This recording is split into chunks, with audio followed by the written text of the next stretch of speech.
Okay, hi all, I'm Vijay Jethani, Cloud Solution Architect, Microsoft. So the agenda for session is we have to do the GitHub labs, okay, as well as the Azure pipelines. So this will be purely based on your database. And here we are purely looking at the SQL database for today's session. And the lab which we have to complete is first of all on the Azure SQL database. Following that, we'll be going with MySQL database and the Postgre. So these are the concepts lab. That means you will have a bare minimum basic of how you create those services on Azure subscription. And then we will also look at how you update the database as code. Okay, so that is the bare minimum you have to do. Now the lab 4th and 5th will give you the hands-on along with the apps. That means here for the first 4th lab, we have to go with the app as well as the PostgreDB. And in the 5th lab, you will go and implement the complete code base. You will build the code base. Similarly, you will create those services. And then as a whole, you see how that they are working in a connected environment. Okay. Also, we have kept like if you want to update the database, how the application will behave in all those scenarios. So the labs, at least we should be able to complete today is at least 5 from the GitHub Actions perspective. The few labs which you can try it on your own, and also I've given you the step-by-step instructions how you do that for the Azure DevOps pipelines as well.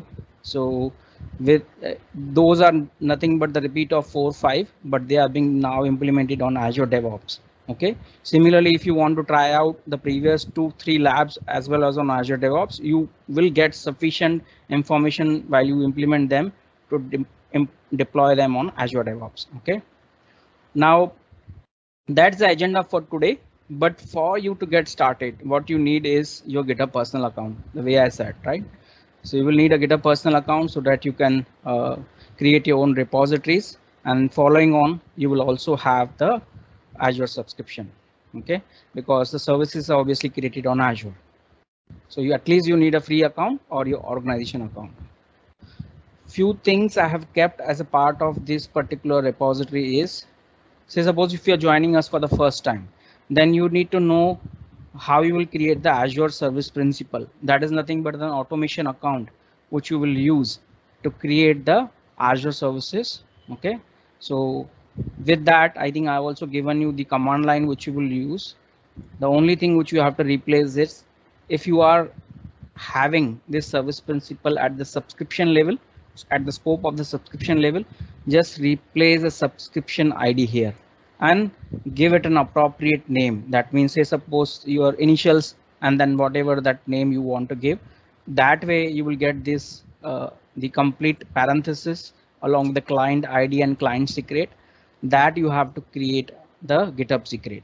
Okay, so I will come to the GitHub secret in meanwhile, but as of now, just understand you need a Azure Service Principal from an automation per se. Okay, the other thing is, okay, we know that these are the mandates that I need a GitHub personal account, I need the Azure subscription, and I have to create the service principal. For you to get started on GitHub Actions, you need to know how these syntax look like. So to give you brief about, this is nothing but a YAML file. Okay, so it starts with naming that particular workflow, and how do I trigger this workflow? So that is on. That means if I push something, that means I do some commits on my repository, that is how this will get triggered. Similarly, there can be multiple ways of triggering. It can be pull request, it can be push. So these are the terminologies we use for triggering these workflows. Okay, and obviously as we are working on the branching or the branching workflows, we do have the different branches.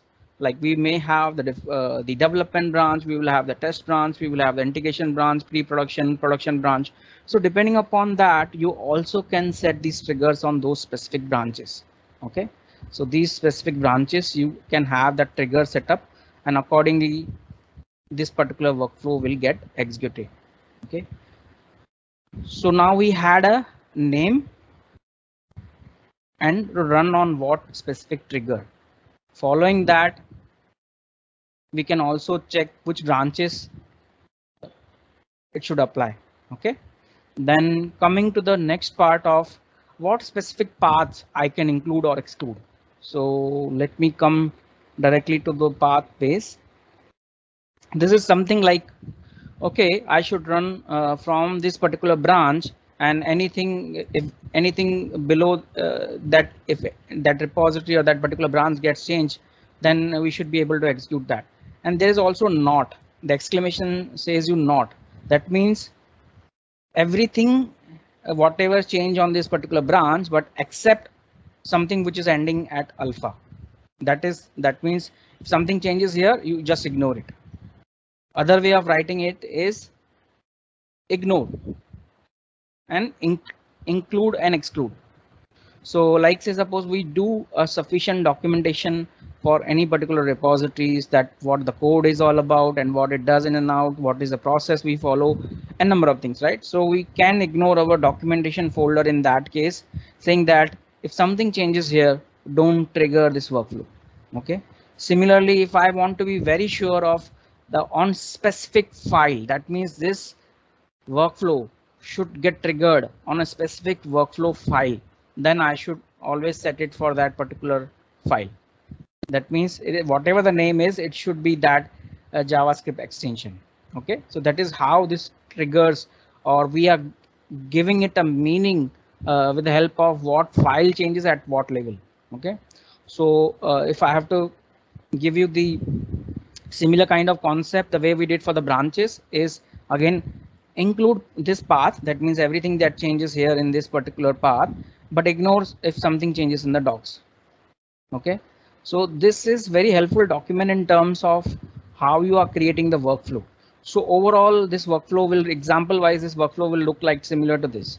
Like it runs on what but specific things, and what are the jobs means how the steps, what are the steps to be or actions. Steps are here called actions, what to be executed. Okay, so those are applied under steps or written under the steps, and then you use the publicly available GitHub actions. Okay, the few of the publicly available GitHub actions you will use is you have to do the login, you have to do the pull or checkout of your branches, and there are others respective to that services of Azure.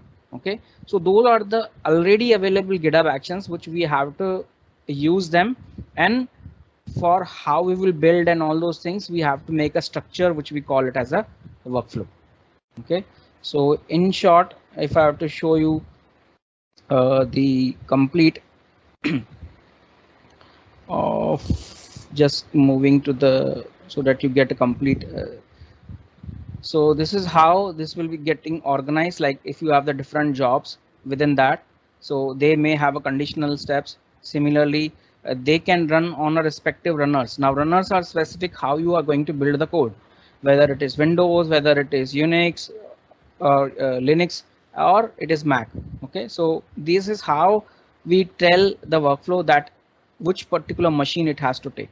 Okay, and accordingly there are other examples giving you if there is any dependency or what particular fashion you have to follow, a sequential way or the parallel way, that also we can control with the help of these workflows. Okay, so just to give you this particular workflow document, I will give you the link as well at the end, is very important for you to understand the terminology of how this YAML workflow file is created. Okay, so in interest of time, as we have already covered these things in our concept sessions, I was a bit fast, but then I think you can always hear the recording back from the concept sessions to refresh your logic. Okay, or concepts from that particular session. Okay, so now coming back to our labs, the first 3 labs. Okay, let me try it out the first 3 labs first for you, and let us understand that workflow and then execute that on Azure. So let me close this out, what is not required. So let us start with, first of all, how do we create an Azure SQL database and upgrade the database as a code. So with that link, we have come to the branch, which is nothing but the Azure SQL database branch. Okay, now as a part of this particular workflow, what I'm trying to do is I'm creating the SQL server, setting up the firewall rules to connect to that, and creating the Azure database as a part of service creation. Then doing some of the changes to replicate some of the schema and creating some functions with the help of the DACPAC file. Okay, so this is what we will do in this particular lab. Let me show you the workflow. Now, consider what we have seen in our workflow syntax. Okay, in our workflow syntax, we did consider the branches. So this is my branch, and I am being very specific on only this particular file. If there is only change to this, then only this workflow should run, so that there is no false alerts for running this particular workflow. Now, the other important thing for us is we also need the variables, right? Obviously, some kind of parameters and variables are always important. So what kind of resource group or the naming convention of that resource group, I'm just writing out the name for that. Similarly, at what location that should be created, what will be the name of the server, what will be the name of the database, and this is something to allow all IPs from Azure. Okay, so you can also set it to specific IPs if you want, but at this point of time, I'm only allowing the Azure IPs. Okay, now till here it is just the basic structure of naming and on what trigger it should run, and then environment variables. From here onwards, like from the jobs onwards, it is now actually doing some action for us, right? So first of all, it will pull out the Ubuntu latest machine for us, where this particular steps will run. And for us to obviously do that stuff, first of all, we want this repository to be available on that particular machine. So this action checkout will do that for us. Okay, and then as we have already created a service principal at a subscription or that resource group level, we know that now we can authenticate to Azure. So this particular action, Azure login with credentials, will help us logging to the Azure. Okay, then the next job or action for me is to actually create this with the help of CLI. Now there are two ways for us to do that. One is using ARM template, and another is for having this using CLI. Okay, ARM at some point of time or to some level where the APIs are exposed, you will be able to do that, and that is a better way of doing that where the APIs are available. But in case of the database, most of the time you will be restricted till the SQL Server or MySQL Server or PostgreSQL Server. You won't be able to, or you have to use the command line further to do actually create the database or update that as a SQL scripts. So that is the reason to have a uniformity across all of them. I have make it a standard that let's create everything using CLI from the service creation point of view, so that you are very unique to what you are doing, and then we can use our actions based upon what kind of the database you are updating as a code from that. So the first workflow for us is to just create a service for us.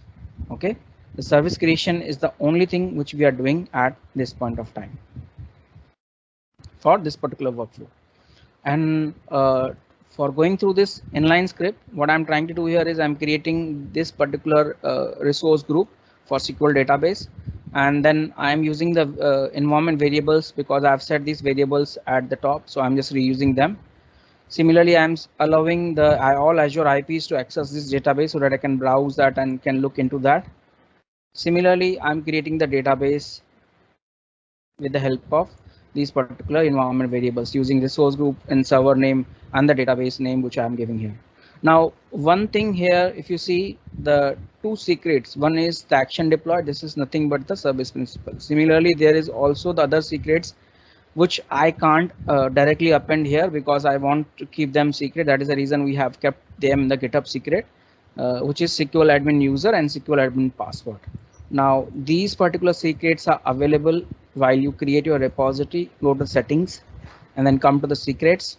Now here, if you see, I have n number of secrets because I want connection strings, I want the admin passwords as well as to be updated and kept secret. Okay, so that means SQL connection string, admin user, admin pass. Similarly, if I'm working on any of the containers, so I've kept the containers password as well. For Postgre as well, I have just kept the SQL connection string, passwords and admin. For MySQL also, I have kept admin pass, admin user and connection string. and for the other apps which we are going to use for the car rental as well as the for polls. So for these things I have already have the secrets, and how we are going to apply those secrets is what I am showing in the workflow. Okay, so you have to keep them as that those are secrets. You have to keep them in uh, the GitHub secrets, which are under settings, and you come to the secrets tab. And if you are creating new, I think this will look like something this. So make sure you use the caps and then put the value. Also coming back to the whatever I've shown you for the service principal. So let me come back to the base of this. Say suppose if I want to create a service principal, so I will just copy this complete parenthesis what I got. I will just come here in the settings. Okay, so in settings, then come to the secrets, click new repository secrets. I will copy complete parenthesis here. Okay, and then give some name. Now in my case I have given the actions deploy. So in your case you can give some other name which you want to have as a secret for that service principal. So that is how you will create that secrets and add that secret. So now let's look at how we can run this particular workflow. Okay, so let me start with the service creation for the SQL.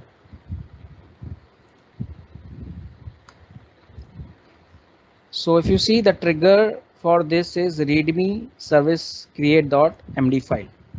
So let me change that, do some edit towards that.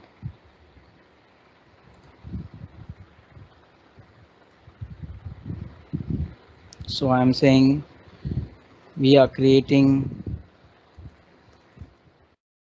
for Azure SQL database. Okay, this can be anything, but in my case I'm just giving the meaningful name. So this is how I commit. That means I push that change on my repository on a specific branch. Once the actions detect that we have done the change, it will go and run that workflow for us. Now it is running the Azure setup, which is nothing but the job for us.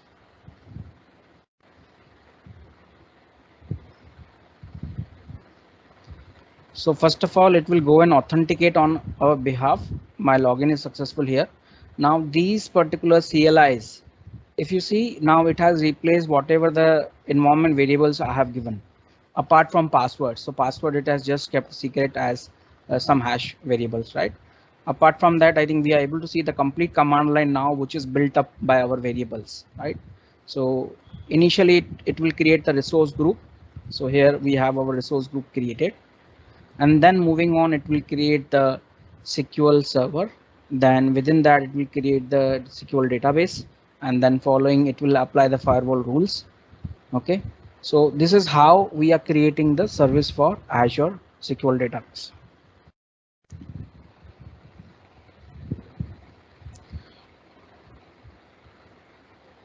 So let's look at as it progresses step by step. Simultaneously, I have the service, my subscription available here. Let us check that resource group as it is already created, and the resource group I am purposely giving them the hands-on lab so that I can still to come, I believe. Yeah, so this is the only resource group because this is what I have created.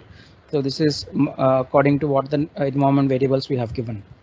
Okay, now as soon as these are getting created, I think we can copy them or check them parallelly here. So now it has created the SQL server for us and also updated the firewall rules to allow all Azure IPs. Now the next step is for us to create the database. And this will be purely the blank database, the way you get the while you do from your tools as well. But here I'm not using tools, I'm using directly the automation workflows to do that.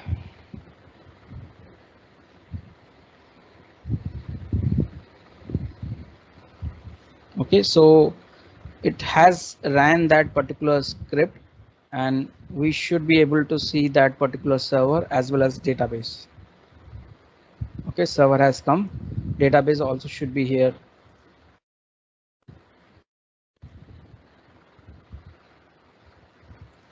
Okay, so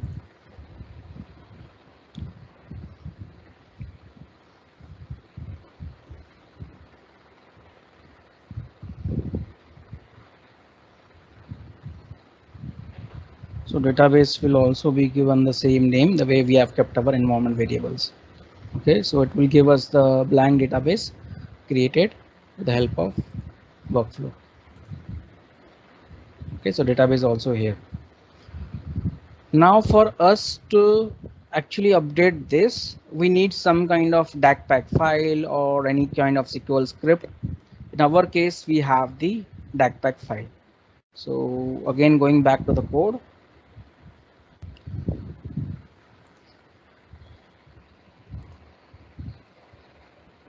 Okay, we have the DACPack file, which we are going to update for that particular database.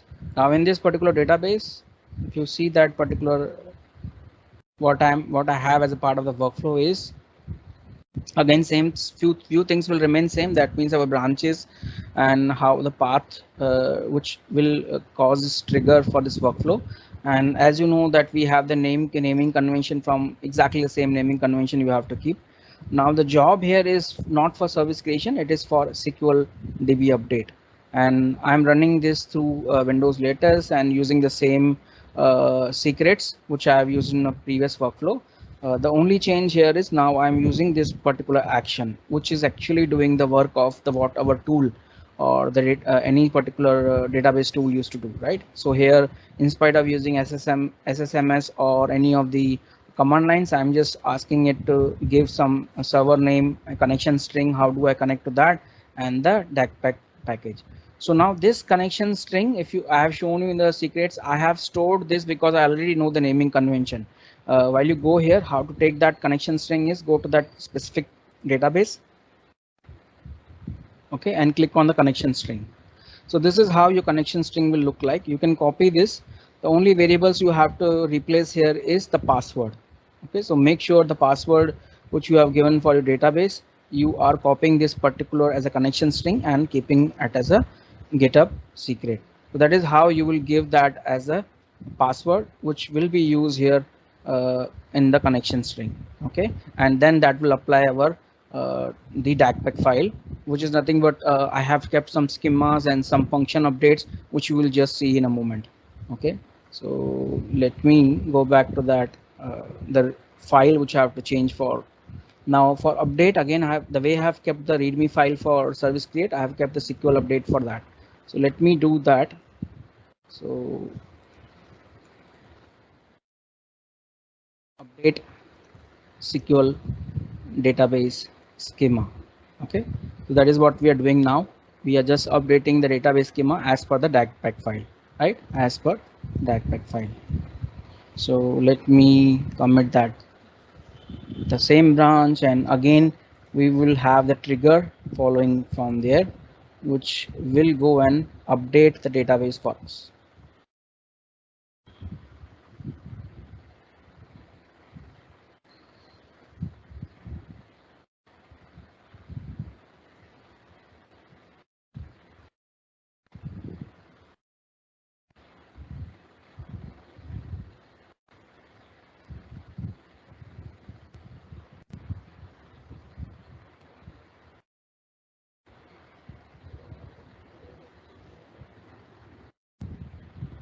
Okay, so it has fetched the credentials and whatever as a variables. Now it has just trying to make sure it ports that particular repository, then going back to the logins and then following that SQL action. So again, as I said, as I have already created the service principal, that is very important, which has a scope level access on my Azure subscription, and I don't need to worry about now my credentials. So it will get me login successfully, and following that, if you see, the important thing to note here is what are these actions actually being made upon. So these actions are nothing but they are using the SQL package, which is a CLI, and then action for that is a publish, and it is using the connection string for connecting to the database, and the source file is the DACPack file which you are given to it. So at the end of the day, what we are trying to say here is, so our workflows, if we are very sure on which particular command lines and respective tools we want to use, especially CLIs, because UI you won't be able to do that often, but especially CLIs, if you are very good on the CLIs, I think your job is done. You have to have design the workflow in that fashion so that you can apply that particular update those using CLIs. Okay, so at the end of the day here I have used this particular workflow which was just coming back to that workflow file. So that was on the update for this particular workflow, which was just this, right? So at backend, it actually gone and converted because the backend was implemented using SQL package, and that is how we are actually applying this DACPAC file over that particular database.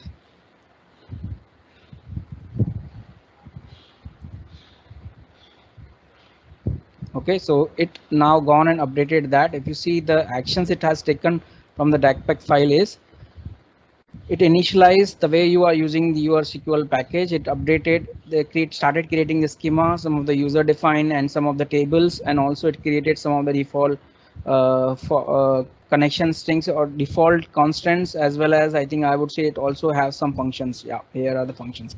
So ideally, the way you construct your database, right, from the schema and some of the keys, or the way you want to have the specific tables, you can give exactly the same schema, or it's to some extent the some data as well.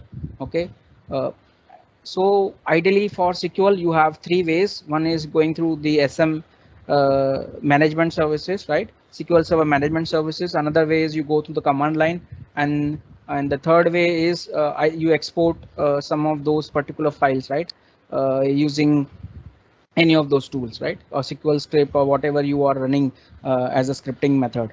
So those are the ways you can automate that, but this workflow ties all of them together and gives you a complete workflow of how you implement this as a database as a code. Okay, so this was done for a SQL. Okay, now let's see how it does for MySQL. So MySQL also, the approach is exactly the same. Only difference is now this will be creating the workflows like from again the CLI is the way that we have the variables and using the Ubuntu machines and all Azure, and you create those database. So exactly the same. The difference for update is obviously the way that particular tool is implemented from MySQL per se. So that is the reason I think again now I will use the command lines for MySQL to do that the way we did for SQL package. So that is the only change. The rest all things for how do I use secrets, how do I create the variables, okay, that remains same. So ideally what I'm trying to say here is the approach you have to take for implementing these workflows will remain moreover same. Only thing is at points you have to use the native tools when you want to actually dig in deep dive into that particular database or change specific constraints for that particular database. Okay, so let us do a similar way for MySQL. So again for MySQL I have the file in my workflow for specific service creation. I have to do the changes to readme for MySQL. Again, make sure before creating you change these names to your name specific, because these are very unique to your own subscription, right? And it won't allow you to use exactly the same name. So you have to edit this particular file. Here is a pencil icon. If you are using it for first time, just go and edit that. Okay, so this is how it will look like, and it will come in an edit mode. And then you have to change this particular variables according to the way you want. Okay, so for us, as I said, I have already set a path for which this can get triggered, and then let's create this service for MySQL.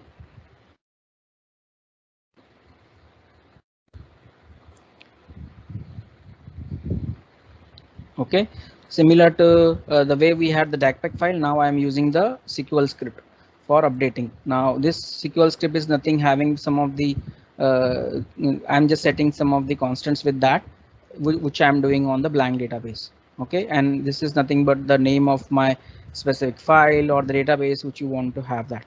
Okay, this is just the comments. I think you can update that according to what you are actually implementing. So let me do that for a service creation for MySQL.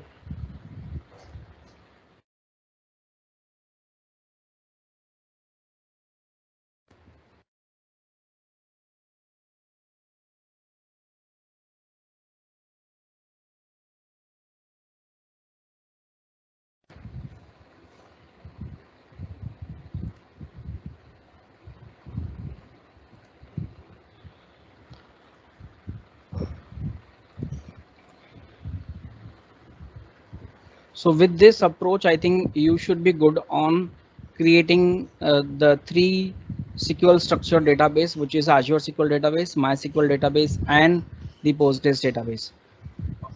Moreover, the concept is same. The native tools, when we are trying to update the database, that will change. Okay. However, as you already have these repositories in your hand, I think there are some minor changes required at your end. Just go with that particular variable conventions and make sure the secrets which you are trying to update are updated properly. That means the admin password or the usernames as well as the connection strings remains the way you want to implement them. Okay.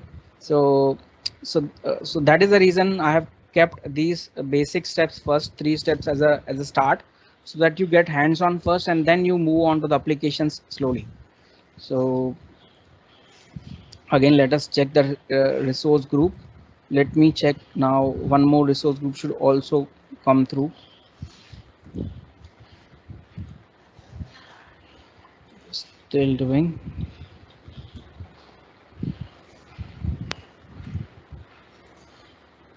Yeah. So for MySQL, it has just started now.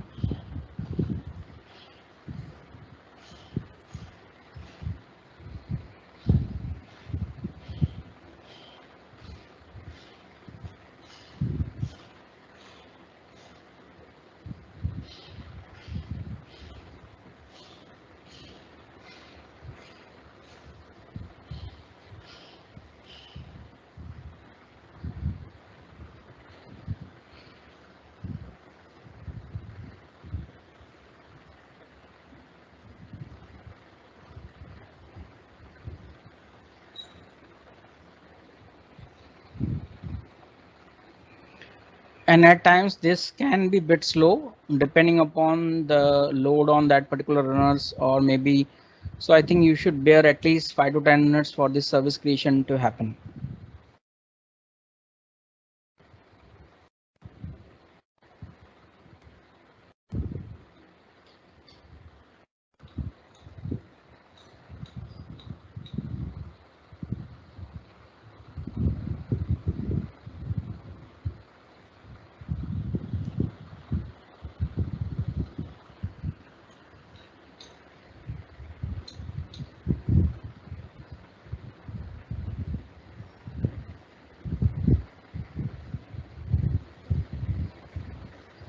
So it has now started the server. Okay, so it has created the server for us. Now it will be setting up the firewall rules for that particular server, and following that a database will be created. So if you see, I'm not using any specific management tool directly. I'm just pulling out the command lines for that to update for us.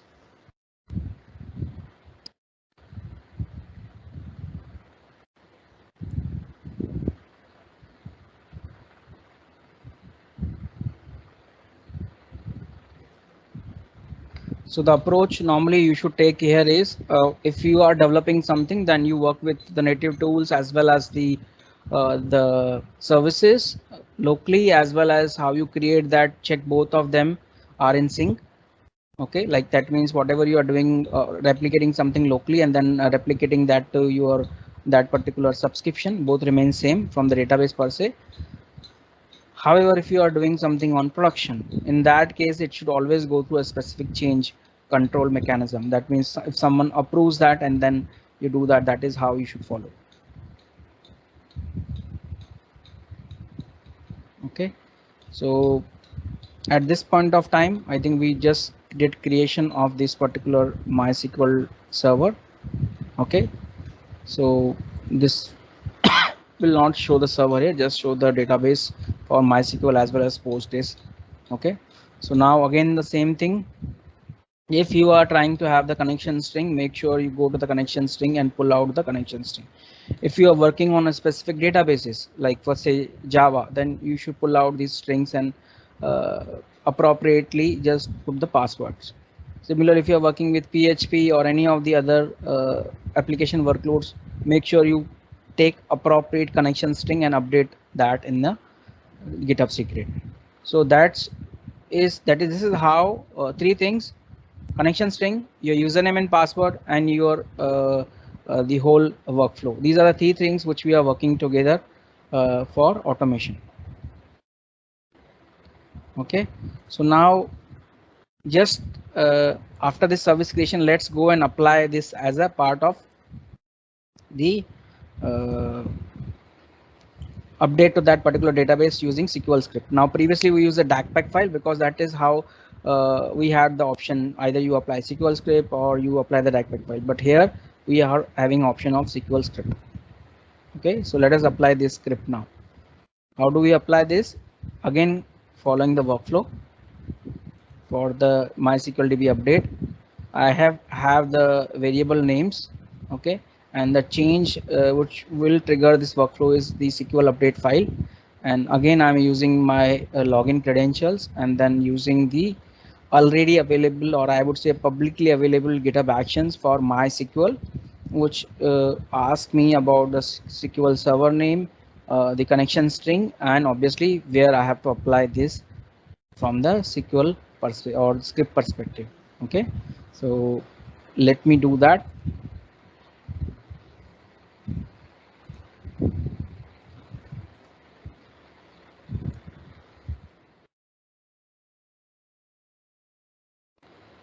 Updating my SQL database. Okay, using SQL script.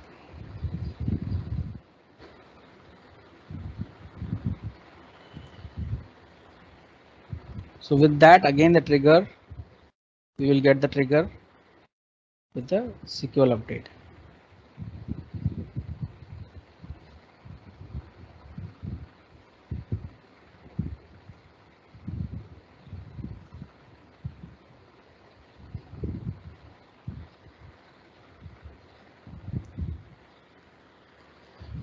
So if you are a developer, I think I would say the tools you should be working with is, in case of MySQL, it is the MySQL Workbench. That is a tool you can use, or if you're good on MySQL command line, that also will do. So both the tools are very handy for you to work on the database related stuff. Okay. Similarly, if you are working on Postgre, then Postgre admin is also good. Then there is also the Postgre dump, which is kind of taking the dump of that particular database. Similarly, you can also use pSQL. Okay, so those are the tools basically very handy if you are a developer for or working on the database admin related stuff for creating these workflows as well, because then you will understand what things are there, what constraints are there, how the schema is looking like. Okay, so if you see now in this case, it applied that SQL file successfully on that database. So for us to verify, obviously we can connect to that MySQL Workbench and then check that particular constraints, whatever we have applied or set those specific variables are done properly. Okay, so that is how we do the cross checking of that. Okay, so if you are a DB admin or a developer, you can use that as a code in a repository. So ideally what we have in each of the repository is the using respective codes. Okay, so we have few files along with the SQL scripts or whatever we want to apply along with the workflows. That is all we have from that. Now let us do the other one, which is on the Postgre, right? Again, same thing, I have clearly written the task you are doing as a part of this is creating a Postgres server, the firewall rules, the creation of the database, and updating the schema or database as a code. Okay, so again, if you want to view this is being taken with the pg dump. Okay, so just have to copy, either you copy that or upload that particular SQL script file, that also will do. Okay, so for this as well, workflow will remain same. From the service creation per se, you have the variables here, and then the flow of how you create that database. For the update, you have the connection string or using this particular action, which is applying the PL SQL file, which is given or which we are pulling out from the repository. So let us do this along with others. So let me check for PostgreSQL create file and let me apply that.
So important, I believe the workflows which we are about to do, the fourth and fifth will be very important for you to understand how these both, because at a time in a production scenario, you will have both application and the database. So you have to have the life cycle or consider both of them together. How you are building the code, how you are pushing that code, making sure you have done all the prerequisites done properly, and then finally pushing them on the production is must, right? So that is how you will learn those respective application integrations. Also, how you do the database updates once you are running in the production, or how you do the application updates. So if you learn both of them, like application updates as well as the database updates, I think you are done with your whole production use case, right? So that is the reason we had a first concepts of that, and then moving you slowly to the hands-on labs where you are working it with individually, because first three labs are giving you just the database feel and look, everything on the database, no app is involved at this point of time. But while we actually do the fourth and fifth lab, you will see the complexity of app and the database working together, and then accordingly you working on those workflows. Okay, so rest all the workflow syntax and everything will remain same. However, how you integrate them is important. How you build them together, whether the application itself is creating the database or you are updating the database first and then creating the application, that particular use cases you have to do depending upon the need of that particular workload. Okay, so that will come along with respective experience, I would say, while you do this or implement these workflows.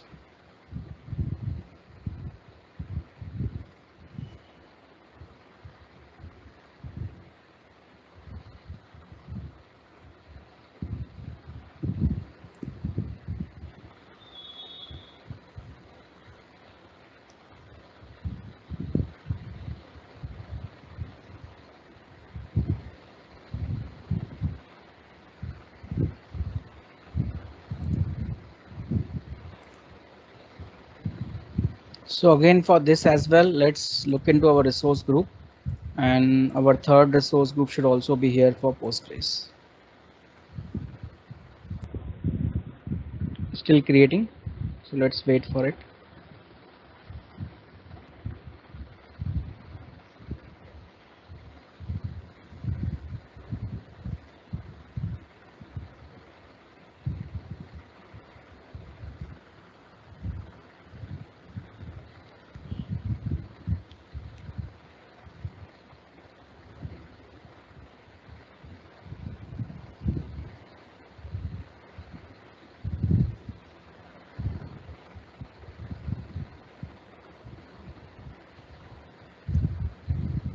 Also, like service creations will be most of the time one-time activity. Hence, we are separating these workflows. We can apply the update as well in the same workflow. There is no harm. But then whether we really require them at all times is the concern, right? So we obviously we would not be creating the services every time. Services will already be there in the production, and then we will just apply the updates. That is the reason I have separated the workflows, one for service creation, another for your database updates. So as of now, we just created with this particular server. Let us look at. Okay, so now the database has come through. Again, here also, depending upon how you are integrating this connection string, you have to make sure you create.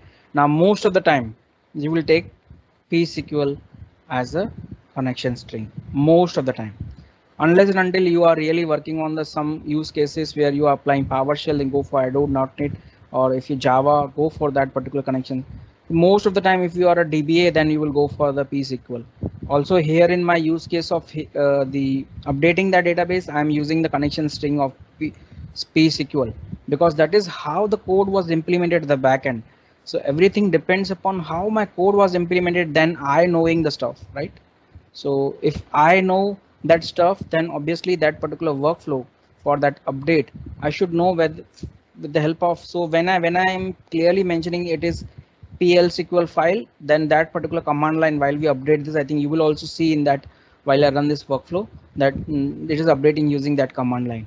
Okay, So let us try to apply that as well. So read me for PostgreSQL update.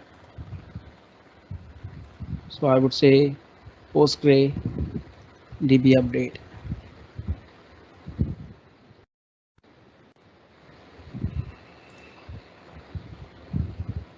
Okay, so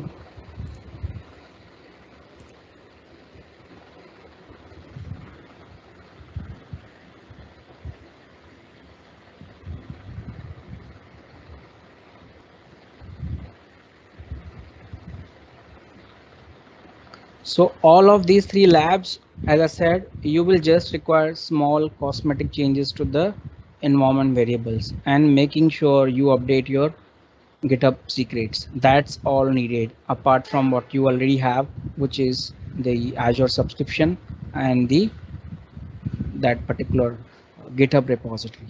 Okay, so that's all. So now if you see that particular whatever we have seen in there is a part of it, all the constraints are set in that with the help of this. And if you see the command line, it is using the pSQL with the file which we have provided, that is a SQL file. It got these host as a part of our variable settings, port, the DB name, user, password. So this looks exactly the similar to the way our connection string, which I was showing from the pSQL host also.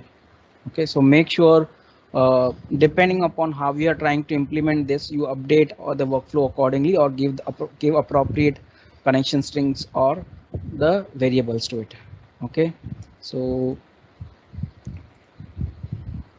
let me. So now this is what we have done so far. We have created a SQL database. We have created MySQL database. We also created a Postgres database. Also, we updated all of three with the respective SQL scripts or DACPAC file in case of Azure SQL database. Okay.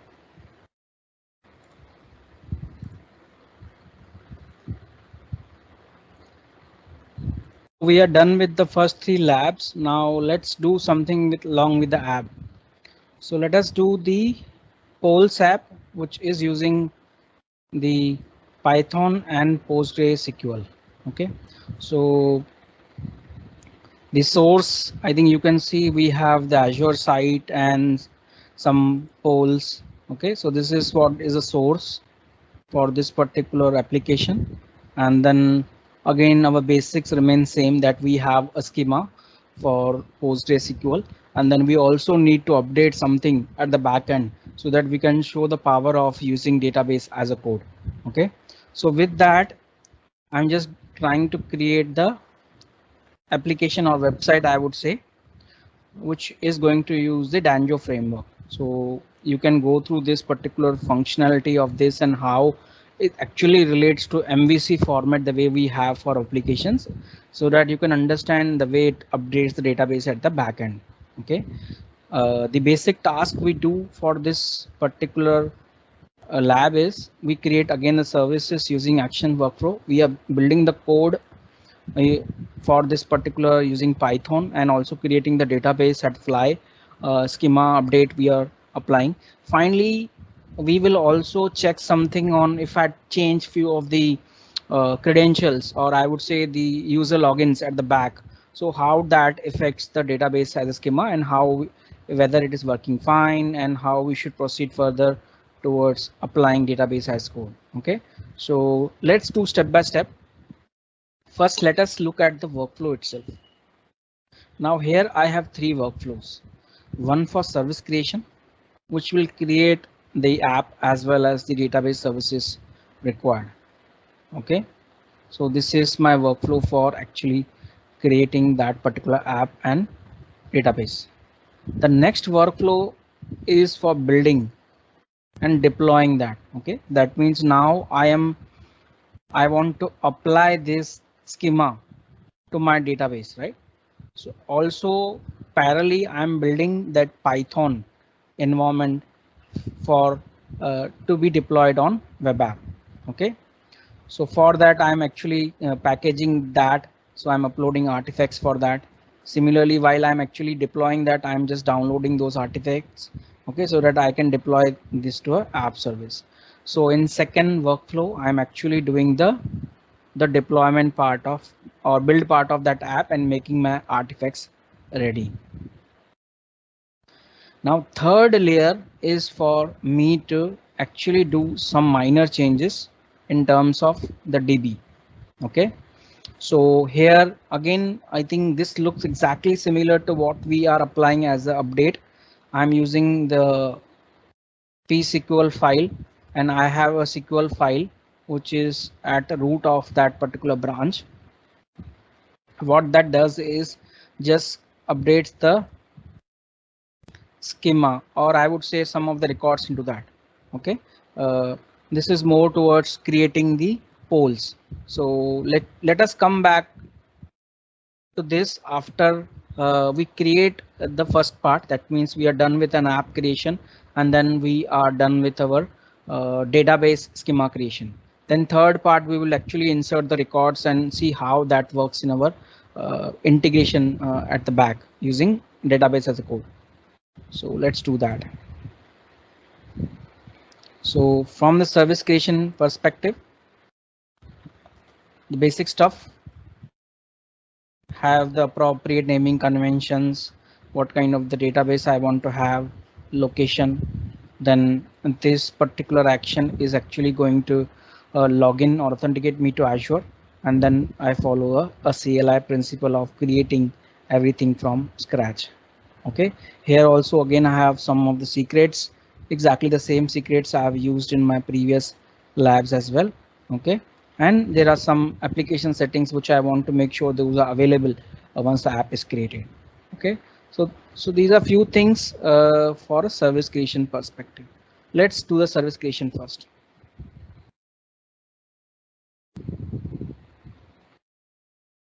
Okay, so again, hands-on lab for Django and Postgres DB for polls. Okay, this is our online poll. So let's do that.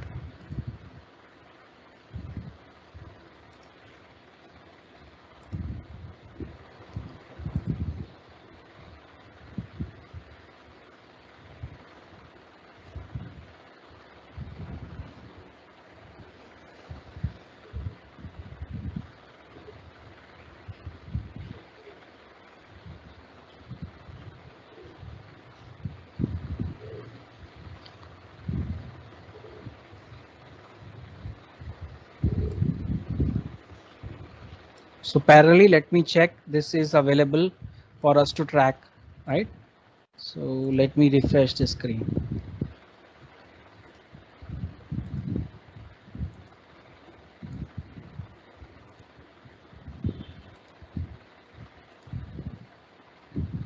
Still to come. It succeeded now.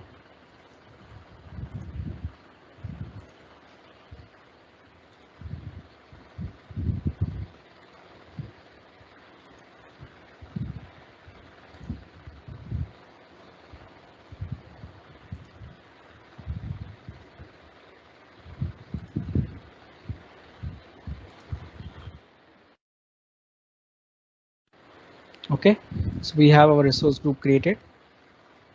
Now let's follow step by step.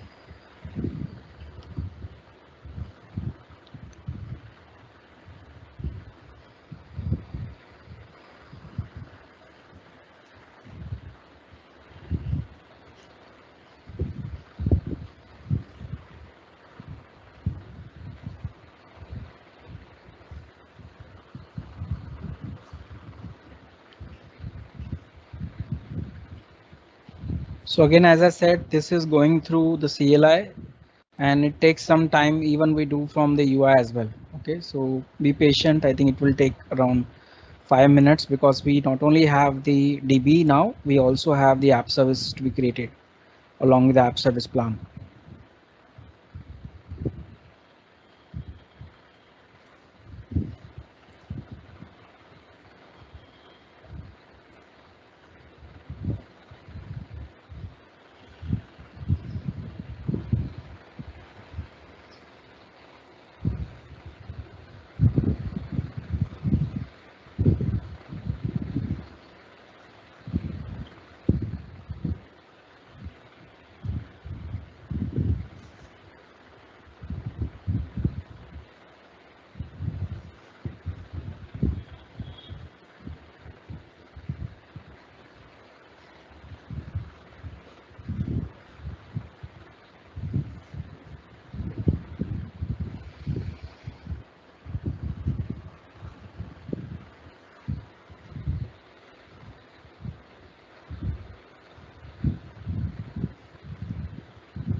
So we are at creation of the database.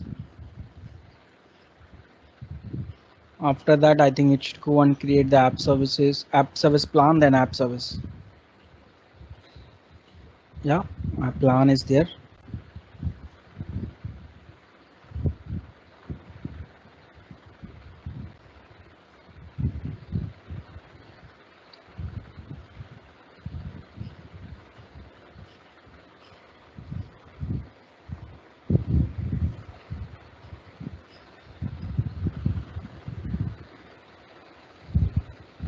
So these are the settings which we have given at the end, which will be applied in our app service. Okay, so this is a service creation part. So with this, you can just check if all the services are created. For database here, unlike the Azure SQL database, you won't be able to see the server. Only thing which you're able to see is Azure database. That's okay. Then app service plan and app service. Again, depending upon what kind of application you have. Now here in our case, the way we are doing or the way we are connecting here is or updating the database using pSQL. So make sure you have the appropriate connection string taken in account while you update your connection strings. Okay, so this was the first part of having the service creation. Let us go back for the another workflow, which was for creation of our database and the code build. Okay, so these are the variables which we have, so should be similar from what you had previously because you already have created the services, and then this remains the same, your action, checkout and login. Now here I'm using the Python related GitHub action for to set appropriate version I want, and then I'm actually deploying that using dependencies and the requirement.txt file. I think if you are working with the Python, I think you already know how to get the dependencies in, and there are other Python related functions which does a job, or I would say build my code the way it is required, and also I would say integrate along with the PostgreSDB. Okay, so this all job is for my Python code build. Okay, then once I have this environment ready and uploading this as an artifact, and then finally downloading this in another job while I trying to deploy this as an artifact to the web app. Okay, so this is again taking exactly the same thing for my service credentials, and again we have the new GitHub actions which is for deployment, which is web app deploy add to. So in this we have, I would say 3 to 4 of our actions from a checkout to login, and then setting up the Python version, and then doing something on the CLIs. Following that we have the upload and download artifacts. These are again the ready built actions for you to take exactly what is available on that machine, because we don't have any access to those machines manually. So we need some way to access those artifacts before we can deploy that to a web app. Okay, so this is the complete build and deploy part. Let me deploy this now, or build and deploy this along with the schema. So coming to the, so this is again the README for Danjo build and deploy. You have to make the changes here, and then make sure the appropriate secrets and whatever the connection string. In my case, see this, the reason I'm not changing the secrets quite often is because I know already the format and the pattern it should be in. So even if I change my resource name, or in that case I have to do those changes, but if I don't change my resource names and my environment variables, then it remains constant the way our production is. Production should be less access or less change from the whatever you are keeping from the code per se. So that is, you keep that as a practice, because from development we can keep on doing some research work or R&D on that, but from the production per se it should be very stable and should be deployed in an appropriate naming convention way. Okay, so let us do now a build. Okay, so I would say Danjo build and PostgreSDB schema update. That is what we are doing as part of this particular workflow.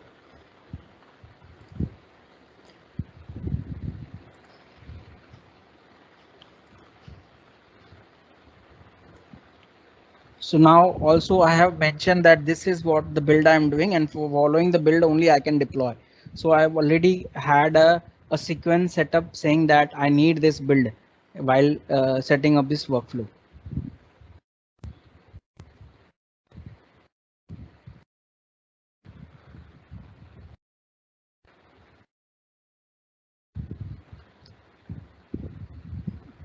Okay, it is now uploading my artifact from this particular build.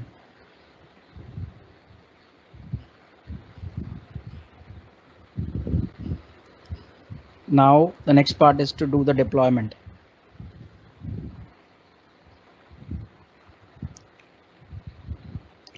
If this works fine, then I should be able to access my web app.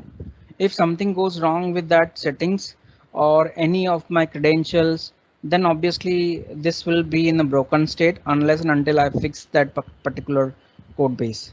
Okay, so you have to be very careful what that application does, and all the relevant integrations are in place for you to actually see that both app and data are working in appropriate the model version or model view and the control form, the what we have for this Adanjo, right? So that you have to be very specific about that.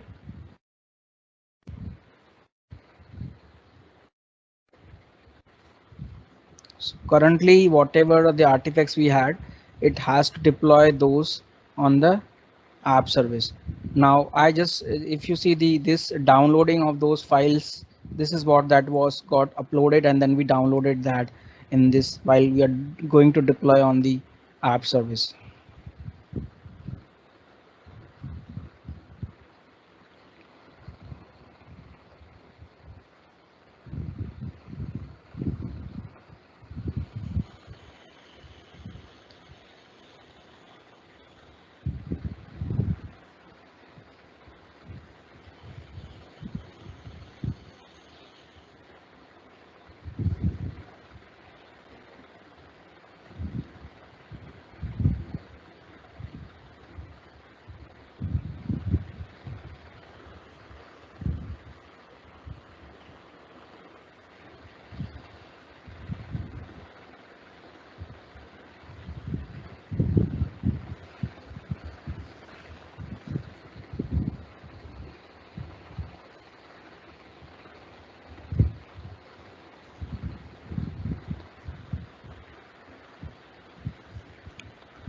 As it has to deploy, and I think we also have kept some post build commands.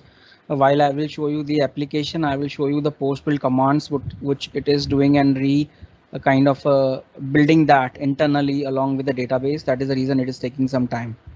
So we will have to wait for a couple of minutes, because along with this app service we also have given some post build commands to it, which is nothing but some of the functions of Python.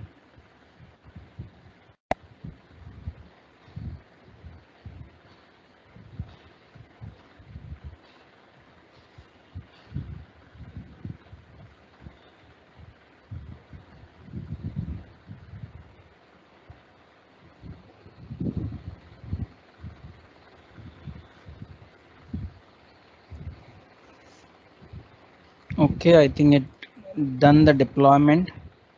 So let us check our web app. So first thing is going to the app service, because that is our front end layer, or I would say the UI layer.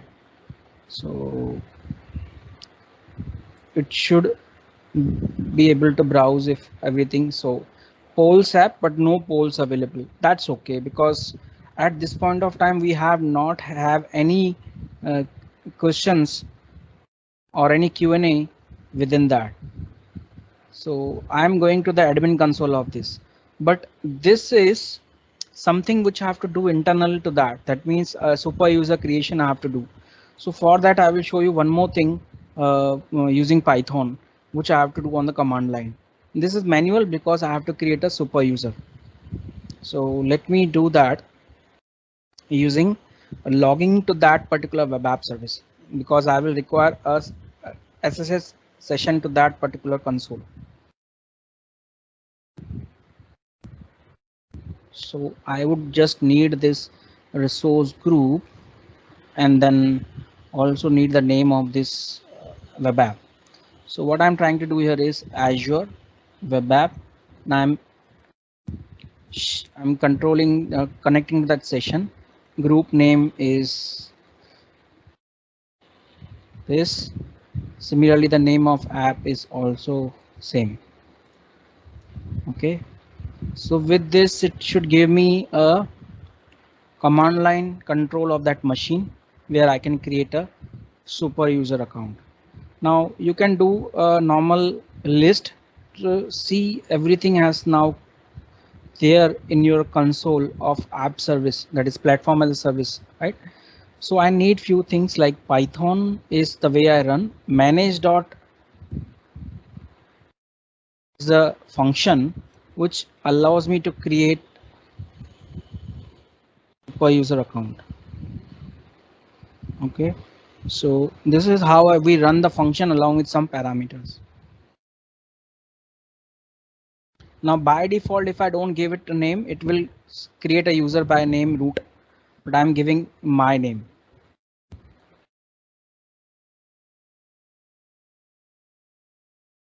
So here this password won't be visible to you the way the shell works.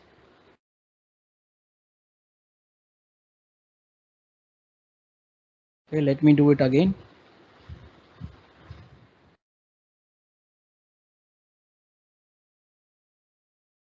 Okay, so it created a password for me. Now I can go here and use that root of Vijay and the password which I have set.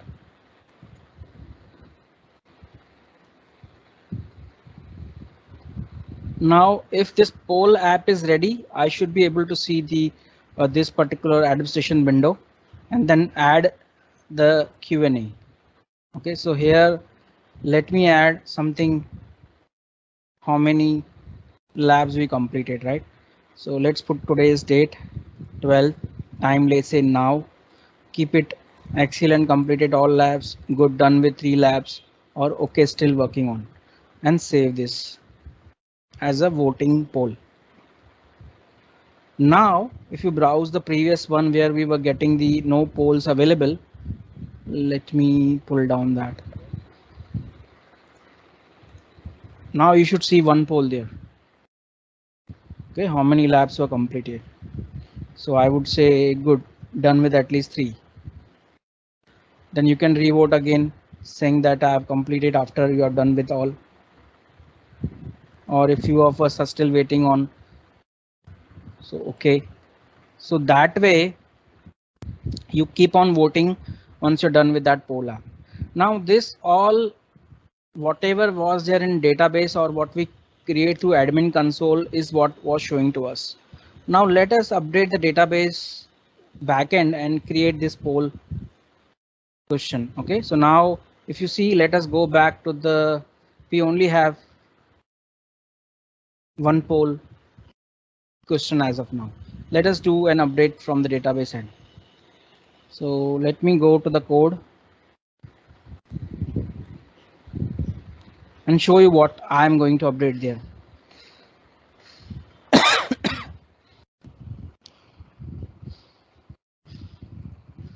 So what I'm trying to do here is, I know there is a table called for polls. So with that ID and that published date, I'm trying to update a new Q&A, which is how was a Python code update. And according to that particular ID, I'm also can put these choices in. Okay, that is one thing, or I will leave that as a blank. So I don't want to do, I just want to update the question. Okay, so I did this one change. Let me go and change the workflow. README file for that. Correct. So README for Postgre update. Creating polls question for how was Python code build.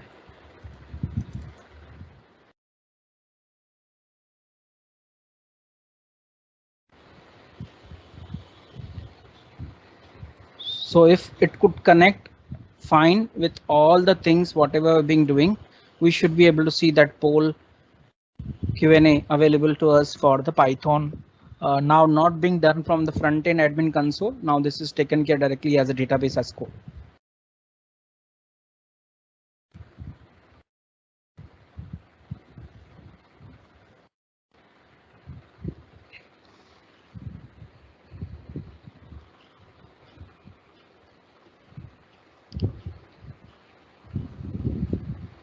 Okay, it ran the pSQL update, whatever I've given along with the connection string, whatever I've given, inserted one. Okay, so let me refresh that particular.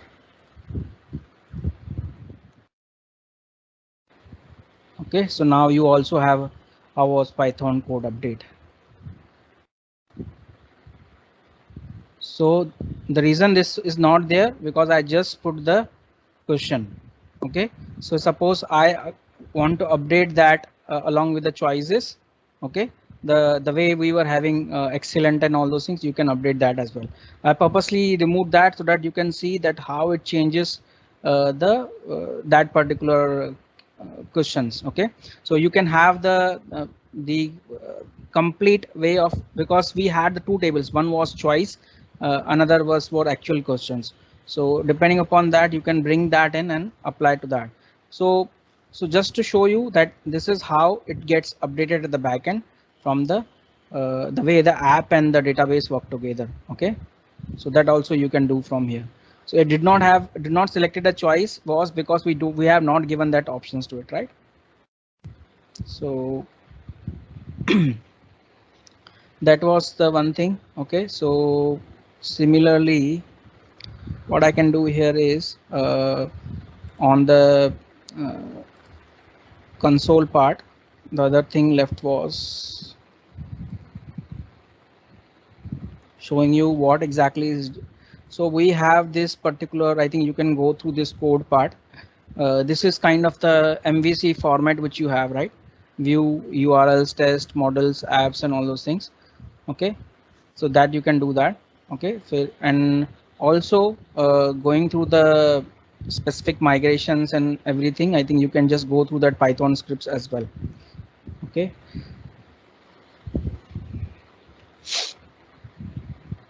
Also, one more thing, if you I think the way you were asking for anything you want to check for that particular file or update, you can always go on that particular changes for that file. So as we have done this, just insert it into the poll. Similarly, the choice questions you can keep. It can be multiple choice. It can be you can change as per your need. Okay, so just change according to that.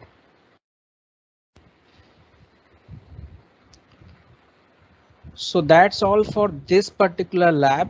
I think for the next lab, let us see for the Java and MySQL. So let me check for Java as well.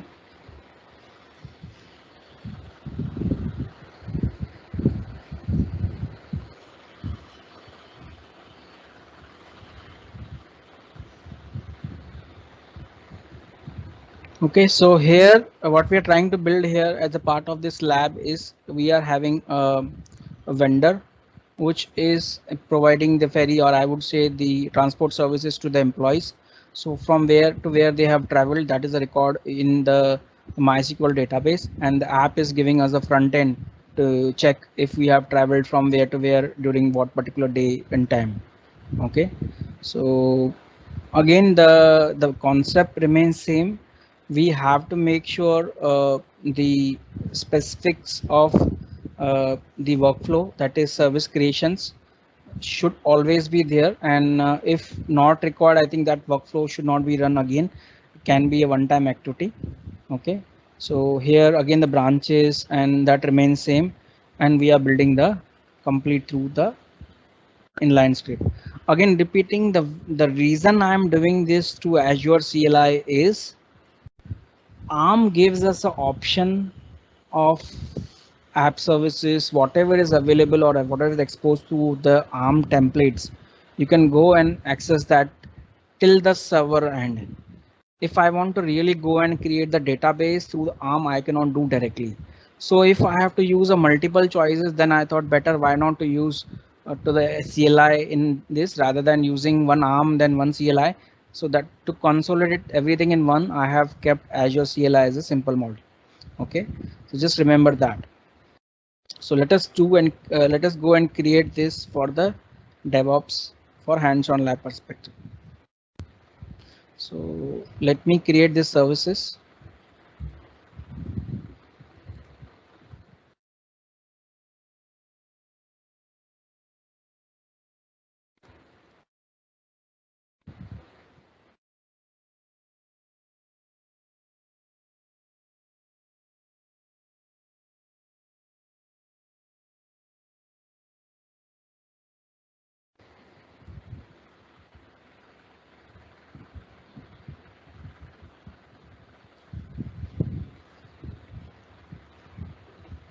Okay, so now with that, I think it should run the service creation part on Java and MySQL.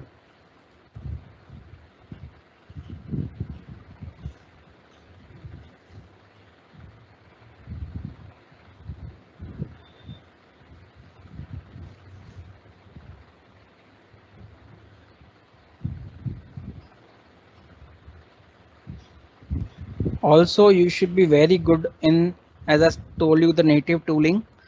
Ideally for if you are working as a DBA, if you are working as a developer, because if you know the constructs of that, then only DevOps can help you. Otherwise, there is no need of applying a DevOps principle on top of that. As I said in our concept session, uh, we can really bring out something which we have for repeatability purpose and for ease of deployment, and without any mistakes we apply the DevOps on top of what we are doing. Otherwise, the way you are working, the knowledge and everything remains with you. So if someone having less experience and not knowing anything about, they can also apply the workflow just for running perspective, and everything will work fine. So that it saves not only the DBS time, but also saves the other part, right? So just remember those concepts, why we are applying the DevOps principle on the database. Okay. Now it is in our hand how we can, whether we to make it more complex or whether we should keep it as simple as possible. So that is purely in our hands. Now with this particular app also, we are trying to see how we are trying to build the container image. Okay, and then with the help of the container image, we are going to pull that image for this particular car rental app. Okay, and the SQL DB is going to store the credentials information for us from the how we have traveled for that particular. So I think while I show you that particular SQL scripts, you will realize that we are actually creating those user IDs from backend. Okay, so you can also have look and feel of that. Just suppose you have employees of around in thousands, or maybe 1K, 2K, 3K, 4K, then you need not actually do and create the records. Maybe you can the bulk, the way we do the bulk import or bulk create insert. That is how you can reuse that.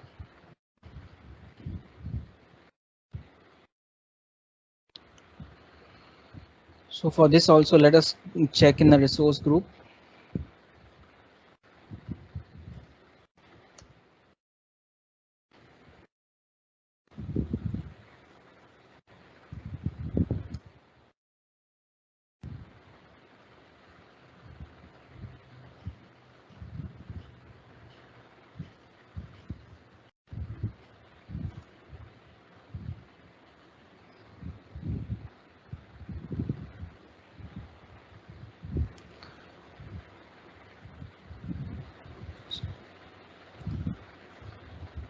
So as a work to do for the previous Danjo, I would say just go and insert the choice. Just first of all, log into the PG admin, try to visualize the database and see what are the options available as a choice for the way we have given excellent, okay, and all those things, and then try to update the SQL script and apply towards that. maybe I will provide you the solution a couple of days after this particular session. I will update again the SQL code there so that you can actually apply that the different choices you can put. Okay, till the time I think you can apply your database updates to that and check how you can work on both Python and the Postgre.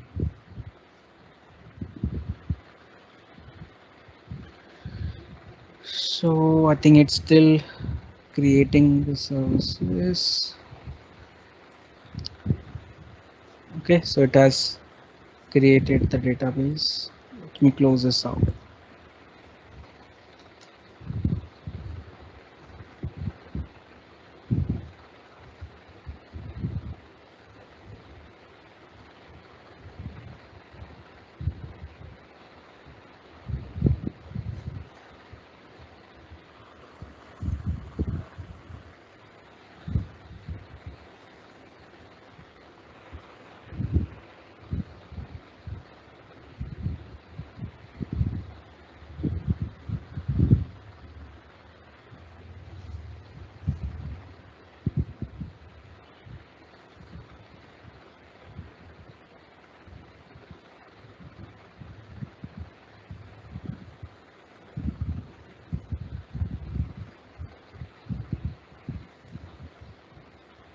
So most of what you do in the database and overall, I think you see CLI is more comfortable compared to the any of the other.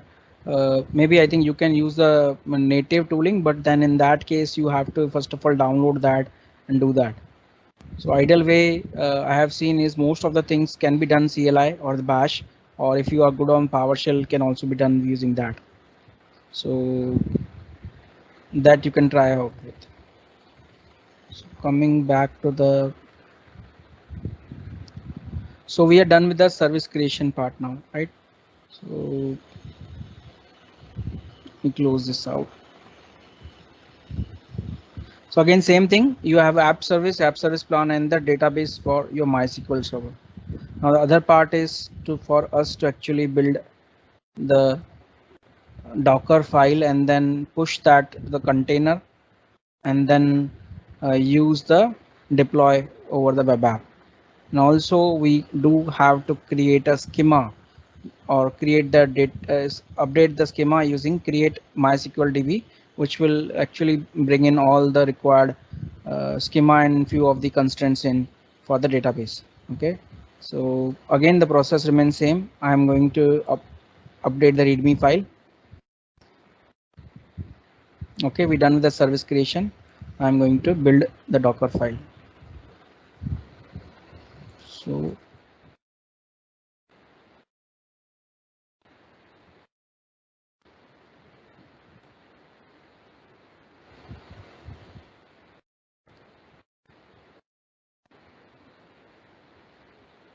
create MySQL schema and finally deploy this to app service.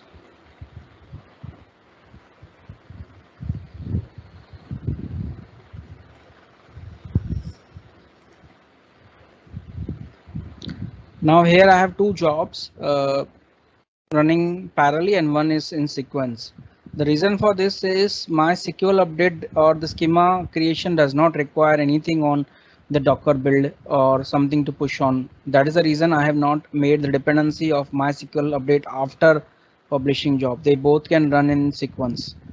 So this is how you can also apply different methodologies depending upon how your code is getting built. So both of them are running parallelly now. The Docker build and pushing it to container registry, and finally this will publish to a web app. However, here this is updating the schema for MySQL DB.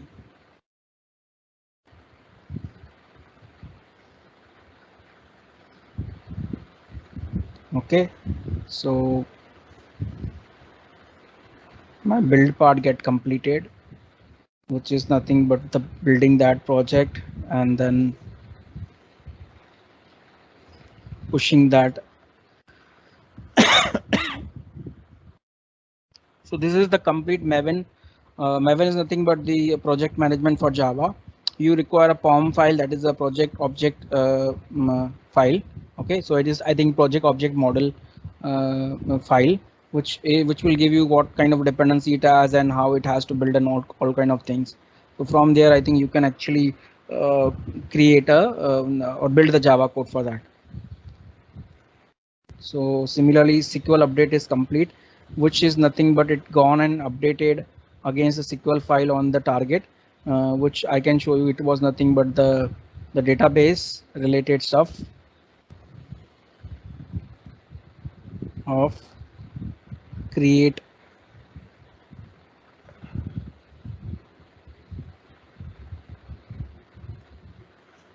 So this is it gone and actually create the employee database and put some default records.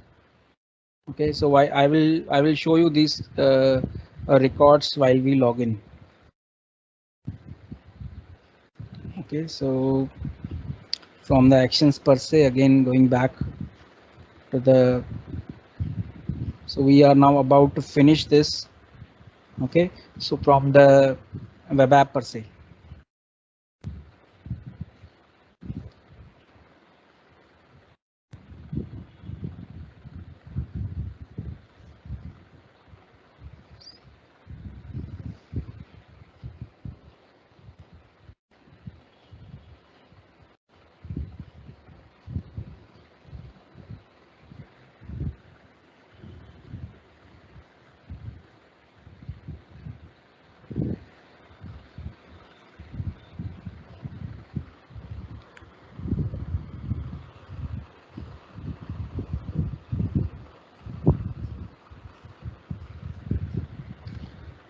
Now in this particular database update for MySQL, I will not delete, so that you can check for the respective logins, because here also the terminology is same. The way there we have the poll questions and choices.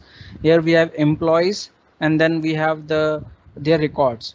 So I will show you how I create the employee from the backend, and then also show you some dummy records for it traveled.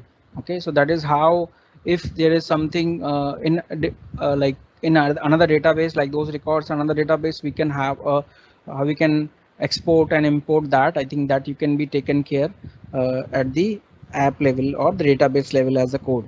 Okay, so those all the basic two things I think you should always try it out, play around the how you can update your database as a code, and then also see how or I would say whether our app is fully flexible to support those kind of scenarios or not, because most of the apps will be doing that. But if you are actually or I would say if app requires a refresh, if you upgrade the database, then I think will be a challenge for you. So that is the reason, make sure whatever the MVC model or whatever the tiering model you select, that should align to the backend updates you are doing, or I would say the module should be independent of each other. The update should be independent and kind of a microservice approach, the way we do in our the container world.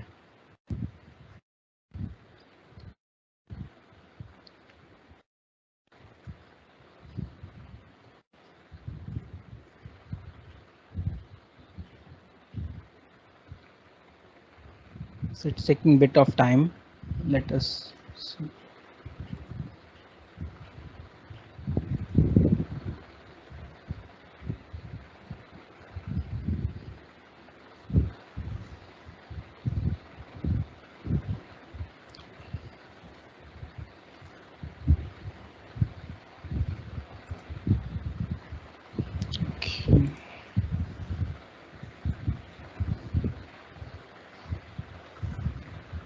Okay, so let me check browsing to this. First of all, we have deployed this obviously in Tomcat, and the way it is deployed is there's the shuttle service, right? So you will be able to access this using shuttle dev.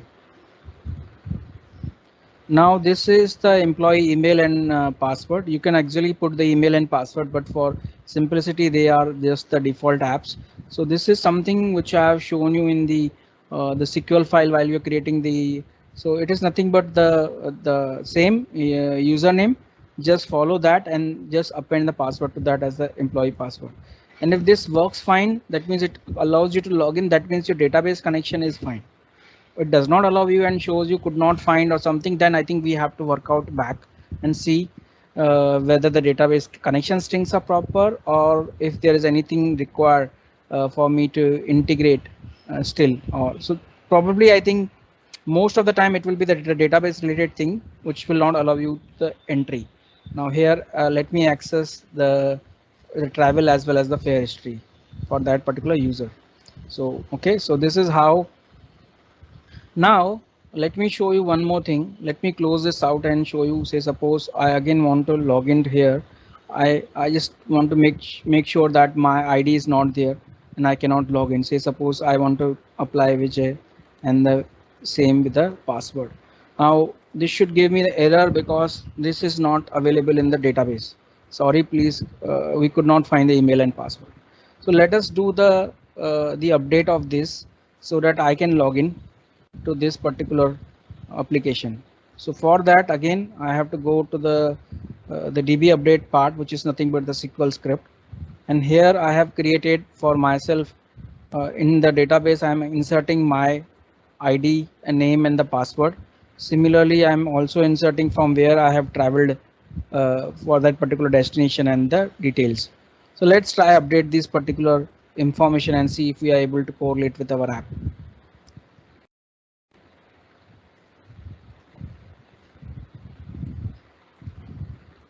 Creating database with employee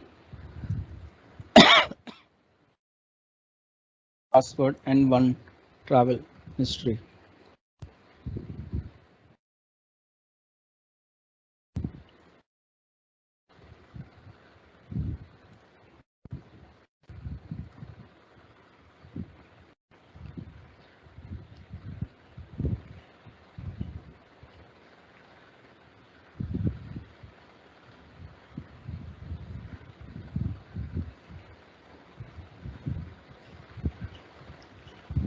So again, if everything works fine, I think there should not be challenge. There can also be, as I said, like bulk of records, or maybe you have some backdated which could not be entered because of some manual reasons. So in that case, these will be very useful.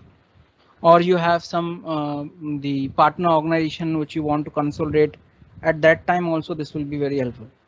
While you update this at the backend, but your application will show the latest if you have those sync in place.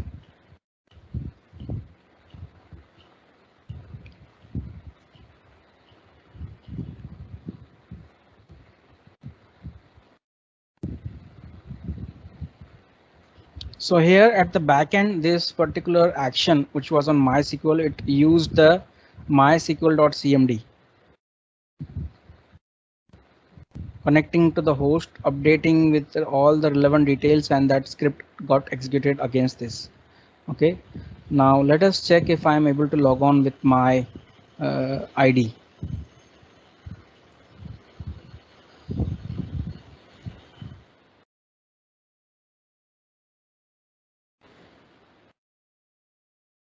Okay, previously I was not able to log on with my ID because my username was not there. Okay, and it should also I have someone dummy record, so I think it is showing I've traveled from so and so location. Okay, and also giving my name on Tara. So this is how I am doing from the back end, and my application is actually giving that from the front end as well. So there is a sync between my, so that is the reason I said, like, while we do the build part of app and database, they should be completely sync. If there is something which requires a refresh, then I think obviously you need to check your application first, why it is not fetching the details from the or latest details from the databases. Okay, so last I want to spend some time on how you can create these labs along with the Azure DevOps way. Okay, so in Azure DevOps, I have given you step-by-step instructions, how you automating what you require. Okay, so this is an Azure DevOps lab for same what we have given in GitHub Actions, but now it has to use Azure pipelines and Azure repositories. So I've given you what kind of things you have and what how you get started with those instructions. Also given you a screenshot of how you create your first pipeline for web app, and the command lines which I have given you now. This reflects how the Azure DevOps looks at it. There will be bit of changes the way the environment variables, like here it is a dollar and followed by a parenthesis, open bracket and close bracket. There we have the curly bracket. So this kind of cosmetic changes will be there. That is the reason I have given you the copy here. You can copy this directly for your Azure DevOps. Okay. Similarly, for second pipeline as well, you can go and build the Python code. Okay. So you now there we use some of the CLIs, right? But here I'm directly giving. There we use some Python built GitHub Actions, but here I'm using directly CLIs. So here also you will get how you can implement this in a different ways. But at the end of the day, the work we are doing, whether it is Azure DevOps or GitHub Actions, is the same. So here also I've given you the task which you can copy through. Okay, and also the instructions through which I created a super user account. You can access and then create a super user account, and finally this is how the look and feel. And once you apply that the polls app, right, for that you can how you create that and how exactly the same thing I did. The one thing which I've kept for you is this task. I will update it 2-3 days. If you really want to play around with that SQL script, you already have clone of my ID. You just have to apply that, and accordingly you will get this particular task for done. So these all again you done the DevOps. Similarly, for the other application which was Java and MySQL as well, I've given exactly the step-by-step instructions for you to implement on Azure DevOps. I've given you screenshots, then given you what kind of the task I'm using and what kind of the some command line I'm using. You have to just click on copy here. Second pipeline was to build Java and push image to container. This is what it's doing that. And then obviously the update to that shuttle base you have to apply. And these are some default passwords. Once you apply update, okay, so you can actually put your own username as password as well. So that's all I think for the DevOps for database on SQL. Okay, so the next part which we have on NoSQL probably we'll have at the end of November. Okay, so till the time I think you can play around with these labs. You have around 5 labs from here, and then the 2 on the Azure DevOps pipeline. Okay.